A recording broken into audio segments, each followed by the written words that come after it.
நீங்க ஸ்டாக் மார்க்கெட்ல லாஸ் பண்றது ராங் ஸ்டாக் வாங்குறதுனால மட்டும் இல்ல, கரெக்ட் ஸ்டாக்க சீக்கிரம் விக்கிறதுனாலையும் கூட தான்.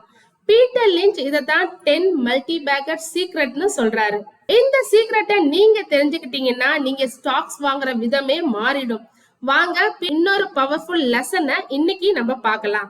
எபிசோட் 1ல சாதாரண இன்வெஸ்டருக்கும் பெரிய ஆப்பர்ச்சுனிட்டிஸ் கண்டுபிடிக்க முடியும்னு தெரிஞ்சுக்கிட்டோம். எபிசோட் 2ல இன்வெஸ்ட் வாட் யூ அண்டர்ஸ்டாண்ட்னு ஒரு கோல்டன் ரூலை கத்துக்கிட்டோம். இப்போ ஒரு பெரிய கொஸ்டின், பிசினஸ் புரிஞ்ச நல்ல கம்பெனி கண்டுபிடிச்சா அடுத்தது என்ன, எவ்வளவு நாள் ஹோல்ட் பண்ணலாம்? ஆன்சர் தான் the 10 பேக்கர் சீக்ரெட்னு சொல்றாரு. அதுதான் இந்த எபிசோட் 3ல நம்ம பார்க்க போறோம். காலையில எந்திரிச்சோனே மார்க்கெட் நியூஸ், அதுக்கப்புறம் டெலிகிராம் டிப்ஸ், அதுக்கப்புறம் யூடியூப் ஓபன் பண்ணா next multi bagger stock IPO வந்தா லிஸ்டிங் கெயின் கிடைக்குமா? இதுதான் நம்மளுடைய போக்கஸ். ஆனா பீட்டர் லிஞ்ச் ஒரு கொஸ்டினை மட்டும் கேட்பாரு, இந்த கம்பெனி இன்னும் 10 வருஷம் கழிச்சு வளருமா? ஏன்னா ஷார்ட் டேர்ம் ப்ராஃபிட் தேடுறவங்க ட்ரேடிங் பண்றாங்க, லாங் டேர்ம் பிசினஸ் தேடுறவங்க தான் வெல்த் கிரியேட் பண்றாங்க. Don't spend your life chasing the next stock. Find a great business and give it time. அதுதான் ஒரு ட்ரேடருக்கும் ஒரு லாங் டேர்ம் வெல்த் கிரியேட்டருக்கும் இருக்கிற மிகப்பெரிய டிஃபரன்ஸ். நம்ம ஜெனரேஷன்ல 15 செகண்ட்ஸ் ரீல் முன்னாடியே நெக்ஸ்ட் வீடியோவை ஸ்வைப் பண்ணிடுவோம். அதே ஹேபிட் இப்ப ஸ்டாக் மார்க்கெட்லயும் வந்துடுச்சு.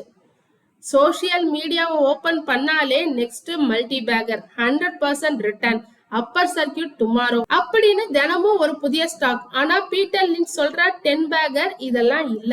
ஒரே நாள்ல ஹீரோ ஆகிறது ஸ்டாக் இல்ல, பல வருஷமா சைலண்டா க்ரோ ஆகிற ஒரு கிரேட் பிசினஸ்.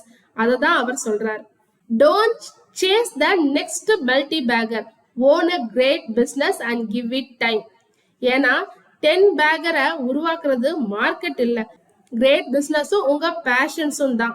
டிமார்ட் ஐபிஓ வந்தப்ப நிறைய இன்வெஸ்டர்ஸோட ஃபோக்கஸ் லிஸ்டிங் கெயின் கிடைக்குமா, லிஸ்டிங் ஆன சில நாள்ல ப்ராஃபிட் புக் பண்ணிட்டு வெளியே வந்துடுவாங்க. அவங்களுக்கு அது ஒரு ட்ரேடு. ஆனா சில இன்வெஸ்டர்ஸ் மட்டும்தான் லாங் டேர்ம்ல அவங்க பிசினஸ பார்ப்பாங்க, லிஸ்டிங் பிரைஸ பார்க்க மாட்டாங்க.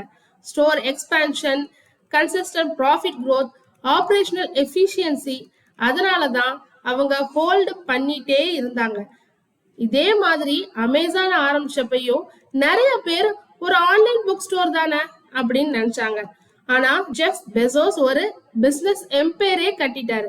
இ-காமர்ஸ், AWS, பிரைம், அட்வர்டைசிங், ஒவ்வொரு வருஷமும் பிசினஸ் எக்ஸ்பேண்ட் ஆகிக்கிட்டே போச்சு. ஷேர் பிரைஸ மட்டும் பார்த்த இன்வெஸ்டர்ஸ் சீக்கிரமா எக்ஸிஸ்ட் ஆயிட்டாங்க. பிசினஸ் புரிஞ்சுக்கிட்ட இன்வெஸ்டர்ஸ் அது அந்த ஜேர்னியோடயே க்ரோ ஆனாங்க. அதனாலதான் பீட்டர் லிஞ்ச் ஒரு ஸ்டாக்க வாங்க சொல்லல, ஒரு கிரேட் பிசினஸ் நீண்ட காலம் புரிஞ்சு ஹோல்டு பண்ண சொல்றாரு. ஸ்டாக் மார்க்கெட்ல எல்லாரும் ஒரு கொஸ்டின் கேக்குறாங்க, எந்த ஸ்டாக்க வாங்கலாம்? ஆனா சக்சஸ்ஃபுல் இன்வெஸ்டர்ஸ் மட்டும்தான் எந்த கிரேட் பிசினஸ் அடுத்த 10 வருஷம் கூட டிராவல் செய்யலாம்னு நினைப்பாங்க. அந்த ஒரு கொஸ்டின் தான் ஒரு ட்ரேடரையும் ஒரு இன்வெஸ்டரா மாத்தும். அந்த ஒரு ஆன்சர் ஒரு இன்வெஸ்டரை வெல்த் கிரியேட்டரா மாத்தும். அதனாலதான் பீட்டர் லிஞ்ச் ஒரு ஸ்டாக்க வாங்க சொல்லல, ஒரு கிரேட் பிசினஸ் கூட நீண்ட காலம் புரிஞ்சு ஹோல்ட் பண்ணி பயணம் செய்ய சொல்றாரு. இதுதான் த ரியல் 10 பேக்கர் சீக்ரெட். நம்ம அடுத்த எபிசோட்ல டெய்லி லைஃப்ல மறைஞ்சிருக்கும் மல்டி பேக்கர் ஆப்பர்ச்சுனிட்டிஸ் எப்படி கண்டுபிடிக்கலாம், பீட்டர் லிஞ்ச் சொல்ற ஃபேவரட் ஸ்ட்ராட்டஜி, அதை தான் பார்க்க போறோம்.